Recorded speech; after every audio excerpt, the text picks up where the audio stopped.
For this episode of Boondock Puffins, we are joined by none other than John, aka Dad.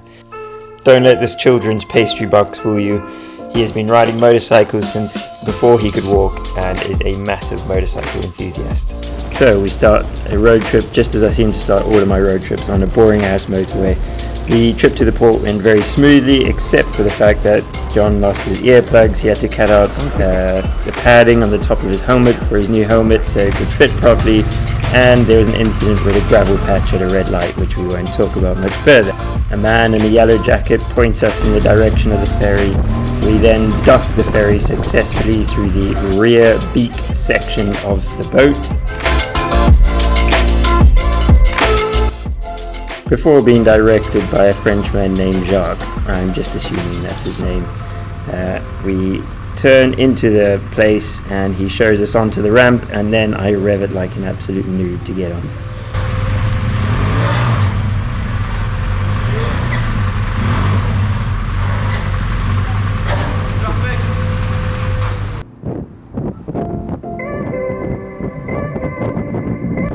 The ferry from New Haven to Dieppe is a 3.5 hour ferry, very thrilling, with one tiny shop, one small bar, and one put your food on a tray and pay at the end system. Safe to say we got on with some productive things like reading, doing our finances, and talking about politics.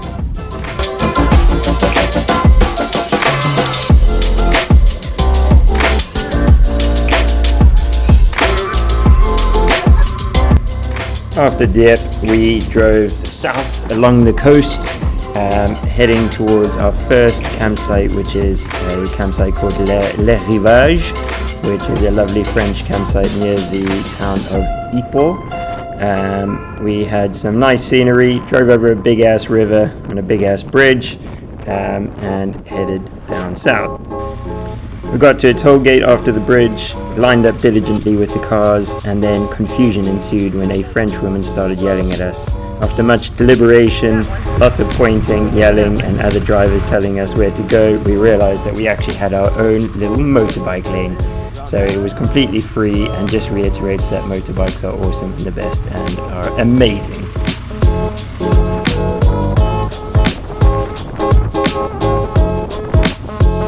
Okay, so here we have John's essential snacks, pastries. John, would you like to explain what was special about your chair?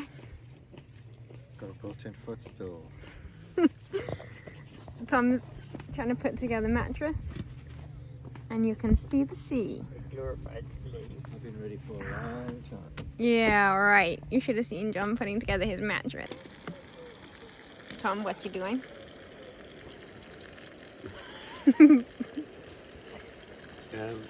We're cooking courgette chopped up into chunks with caramelized sausage juice, and then we're going to add some brie to make a brie cheese. Then we got cider sausages,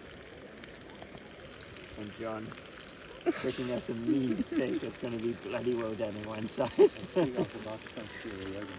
actually is.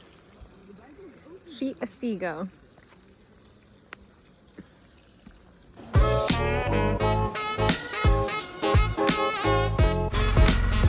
From our campsite in Dieppe, we drove south again and we got into a little town called Honfleur, a lovely little port town that I highly recommend if you're going through this. We had suspicions about our suspension after driving over these cobbles. It was confirmed we were bouncing like a pogo stick. We were really struggling to find parking because there was no parking whatsoever, and then we stumbled across these motorbikes on the pavement, so we squeezed our fat ass through these bollards and were able to park our bike. Once again, reiterating that bike's awesome, amazing, and the best.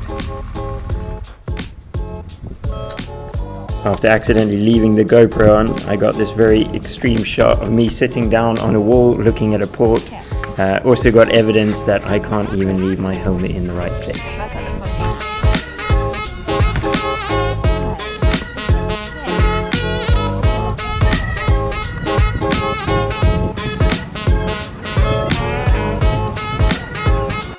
From Honfleur, we then drove south towards Omaha Beach. We stayed at the Lippo camping site, which is one of our favourites in the past. We stayed it a few times in this area, so would definitely highly recommend it to anyone who comes through this way. The roads heading down this way are a little bit boring, pretty straight. I'm sure they're Roman originated, but the scenery is nice enough, and the towns once you get into Normandy are very picturesque, so it is a nice place to drive down through.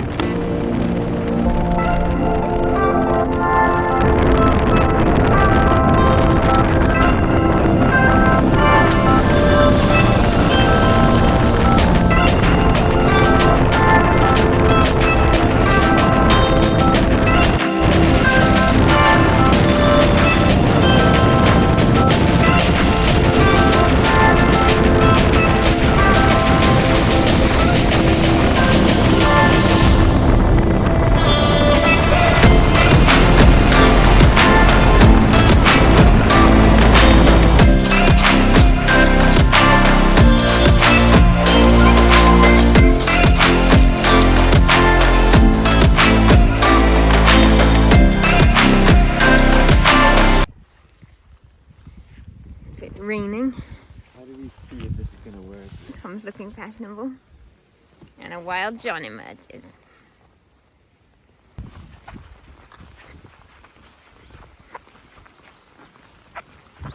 Can't be there still. We've definitely just abandoned John because I can see his feet. No.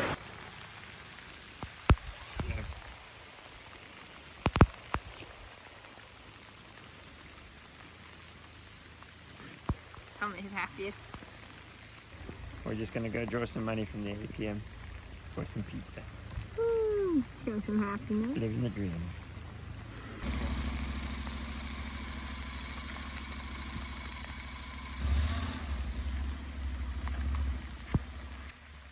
With a Tom shepherding him.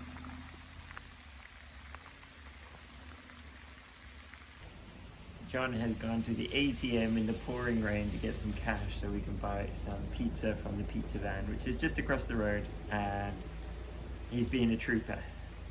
We got beers, we got cider, and we're sitting in the one place where there's bloody colour in this place. We're being joined by birds. Look at this rain.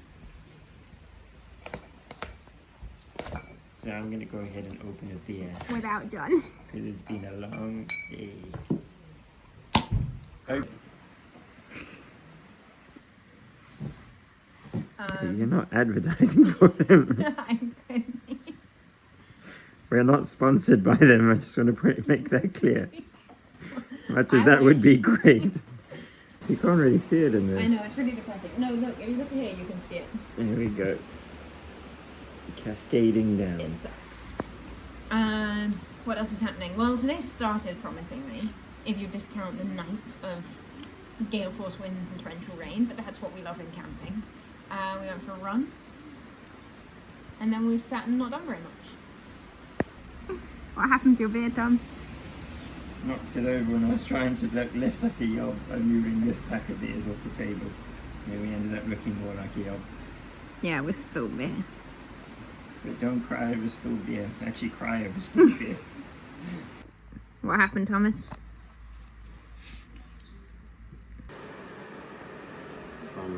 John? We're loving this. And in record speed.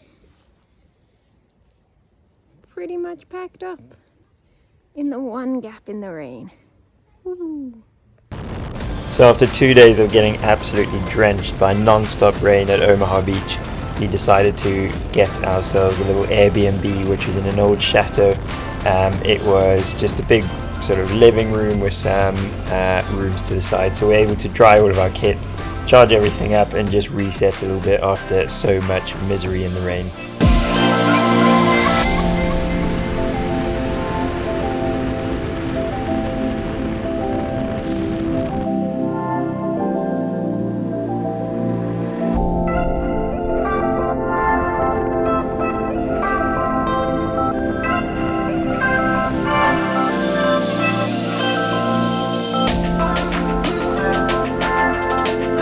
Once we got to the chateau, we went for a walk around the local grounds, the farm grounds. We looked at the crops. John pointed at some maize. I think all in all, it was some pretty amazing scenery.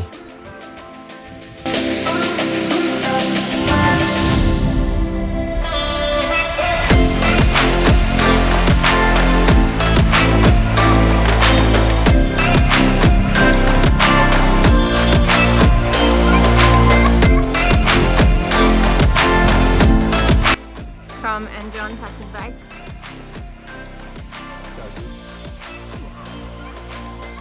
John nearly pushed over his bike. All good. Once we had finished our stay at the chateau, we then had to start heading back to Dieppe. We found a campsite on the River Seine, so we thought we'd go and check that out and see if it would be a good potential place to stay.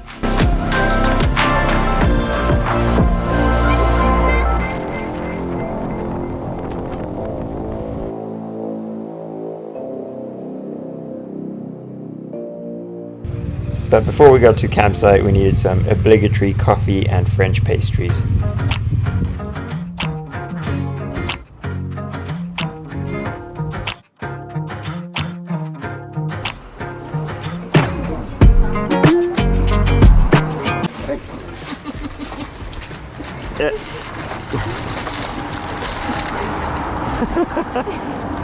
gonna hide it. You gotta open it and see what it is. No. Look, you just... There we go, you don't care anything. Yes, that's the one. What did you get? Maybe one. Petit pois. It's a small pea. Does it say on the box what yours is? No. There it is. Thomas, how's your morning going? Significantly better. Thanks to the croissant. John, how's your morning going? Thank you. Don't too talkative at once. Yeah, what have we done?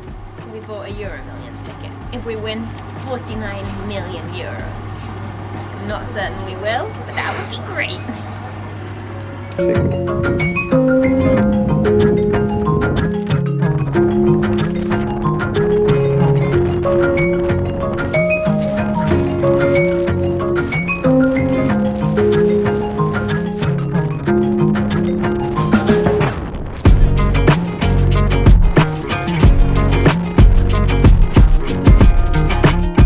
This is a camping place that we've decided we are not going to stay with. That's John fighting with his helmet for the 17,000th time. The key thing is he doesn't look stupid while he does it.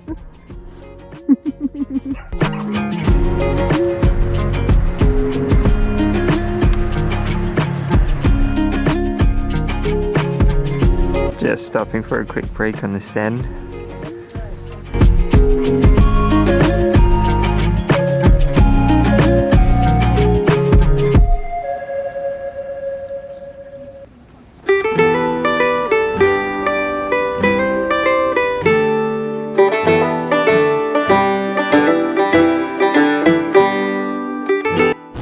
After getting to the Seine and realizing it wasn't the picturesque postcard place that we had wrongfully imagined, we decided to head back to the Rivage campsite where we had stayed on the first night. We just needed to make sure that we had somewhere which was close to Dieppe for the following morning, so we went with a safe bet in this campsite that we all really enjoyed.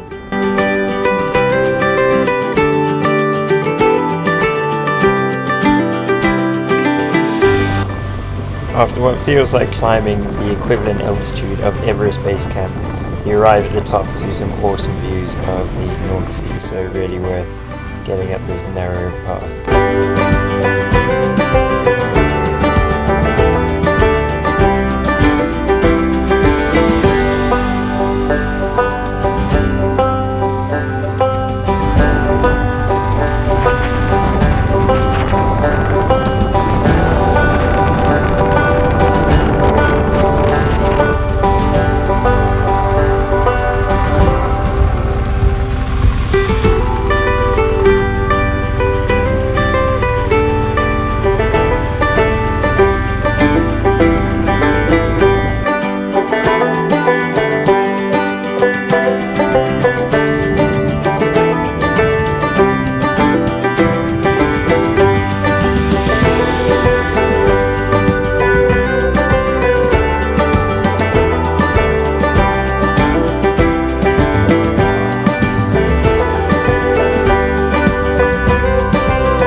After camp was all set up, we decided to have a quick walk down to the little town of Dieppe.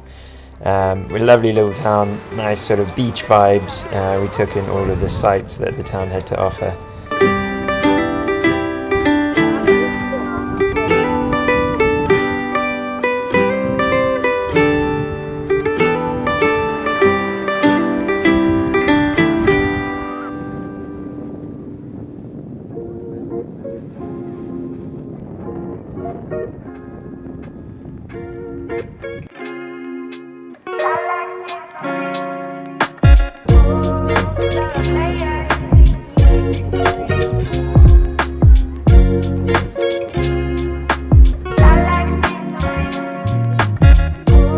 Upon returning back from Dieppe, we actually saw a seagull, as you can see here, who stole a kebab off of a barbecue, so fair play to him.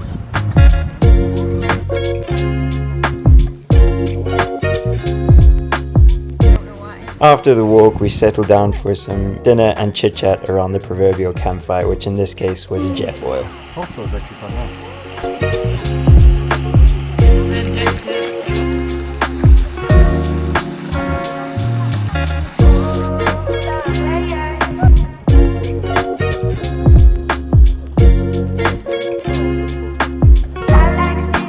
As the final morning breaks, it would be remiss of me not to mention John's AeroPress coffee maker for those coffee lovers out there.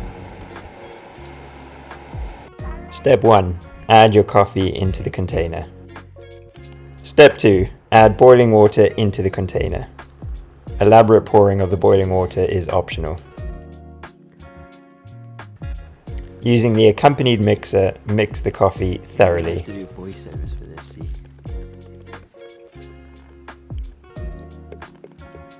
Step 5. As you would a syringe, using the suction thingy, apply appropriate pressure to get the coffee through the filter.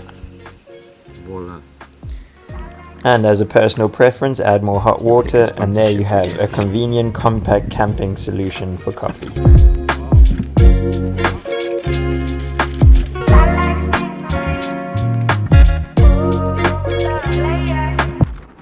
We got on the road successfully to Dieppe. However, with one small hiccup, as we got on the bike, John realized that his keys were missing. We then figured out that his keys were in his tent, which was wrapped up into his tent bag, which was wrapped up into his dry bag, which was strapped to his bike. So after much panic, we managed to get the key and leave just on time.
On our arrival back to England, we were treated with 3 hours of rain.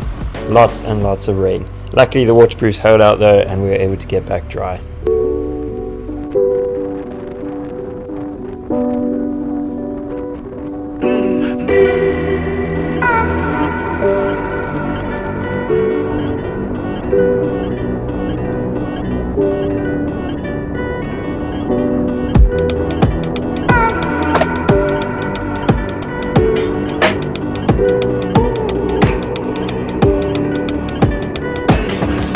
All in all, as long as the old man had a smile on his face, I think all was a success.